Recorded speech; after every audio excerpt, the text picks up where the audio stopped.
Okay, to start off, I want you guys to take out a piece of paper, please, and do two things. On the back, you'll need to draw your 6 C's diagram. And then on the front, once you've drawn your diagram, I'd like you to write a response to this question. The UC Irvine History Project strives to develop students' thinking skills by working with teachers to create high-quality history instruction. We want students to have the opportunity to do history, not to see history as a memorization of facts or dates, but rather to create their own interpretations through an inquiry-based approach. The History Project employs tools like the 6 C's of analysis, a step-by-step guide for students to analyze historical sources. The 6 C's of primary source analysis is a way for students to step-by-step analyze a primary source and in that way have a deeper understanding of the source under study. Beth really clearly set this out for her students by first asking them what's going on in the image or the text that they're looking at. So in that way they come to it as a historian would come to a primary source very objectively.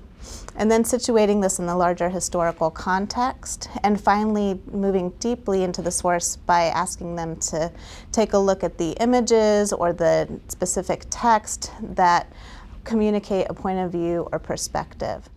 Teachers involved in the History Project's professional development note the value of these methods. The History Research Project definitely had you looking at multiple sides of history and having kids kind of do their own research and develop their own opinions, making my kids think like historians. The History Project is ways to integrate primary sources into class in a way that's accessible to students.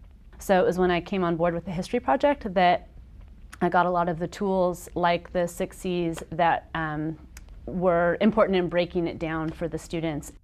At the History Project, teachers and scholars work together to deepen their understanding of history and improve classroom instruction.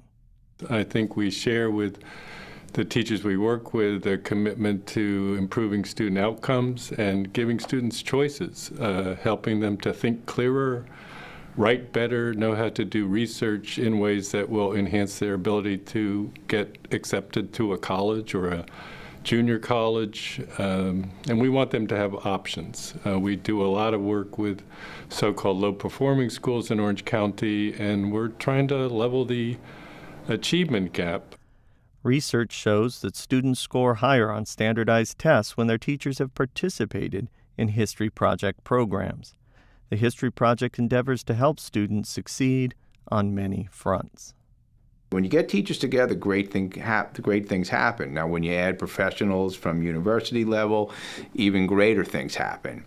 So the whole idea of lesson design, discussing product, and discussing student achievement is just the greatest thing in the world as far as I'm concerned, because that's how you move schools.